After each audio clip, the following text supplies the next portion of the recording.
Elon Musk, le milliardaire qui joue au Monopoly avec la démocratie. Elon Musk, ce génie visionnaire, ce Tony Stark du réel, ce sauveur autoproclamé de l'humanité. Enfin, quand il ne passe pas son temps à jouer les trolls sur X, anciennement Twitter, avant qu'il ne le rachète pour en faire son bac à sable géant. Après avoir révolutionné l'automobile électrique, lancé des fusées dans l'espace et rêvé de coloniser Mars, notre cher Elon a décidé de se lancer dans une nouvelle aventure, devenir le gourou politique de l'extrême droite mondiale. Parce que, visiblement, sauver la planète, c'était trop facile. Un virage à 180 degrés ou comment passer de démocrate à républicain en un tweet. Il y a quelques années, Elon Musk était le chouchou des démocrates.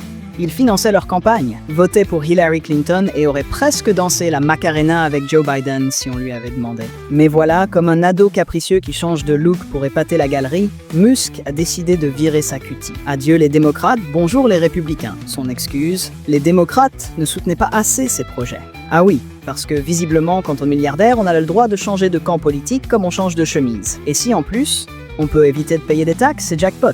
Musk, l'immigré qui déteste les immigrés. Le plus drôle dans cette histoire, c'est que Musk, né en Afrique du Sud, est lui-même un immigré. Mais bon, apparemment, il a décidé que les règles ne s'appliquaient pas à lui. Après tout, quand on a une fortune qui dépasse le PIB de certains pays, on peut bien se permettre de critiquer les autres immigrés, non? Dehors les pauvres, la place est pour moi, semble être sa devise. Une hypocrisie tellement énorme qu'elle en devient presque admirable. Presque. L'Europe, nouveau terrain de jeu de Musk. Ces derniers mois, notre cher Elon a décidé de s'immiscer dans les affaires européennes. En Allemagne, il soutient l'AfD, un parti d'extrême droite qui rêve de ressusciter le Trérec, en version écolo, parce que quand même, il faut être moderne. En Italie, il applaudit Giorgia Meloni, qui passe son temps à chasser les migrants comme si c'était un sport national. Et en Grande-Bretagne, il réclame la libération de Tommy Robinson, un militant d'extrême droite qui déteste les musulmans, presque autant que Musk déteste les syndicats. Les dirigeants européens, eux, ne savent plus où donner de la tête. Emmanuel Macron a qualifié Musk de fou furieux, tandis que le Premier ministre norvégien a carrément accusé ses déclarations de menacer la démocratie.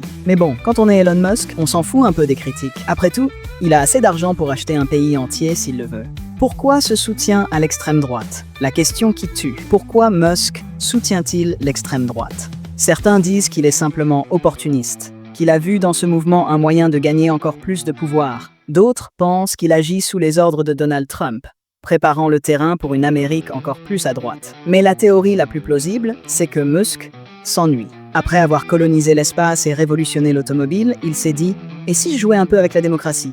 Juste pour voir ce que ça fait. Musk, le super-héros dont personne n'a besoin. Finalement, Elon Musk est un peu comme un super-héros, mais en version dystopique. Au lieu de sauver le monde, il passe son temps à le déstabiliser. Entre ses tweets incendiaires, ses soutiens à l'extrême droite et ses caprices de milliardaire, on a l'impression de regarder une série Netflix qui aurait mal tourné. Mais bon, comme on n'a pas le choix, on continue de regarder avec un mélange de fascination et d'horreur. Et vous, chers Européens, accrochez-vous bien, parce que visiblement, Elon Musk n'a pas fini de jouer avec vos démocraties. Et comme il aime le dire, le futur sera incroyable.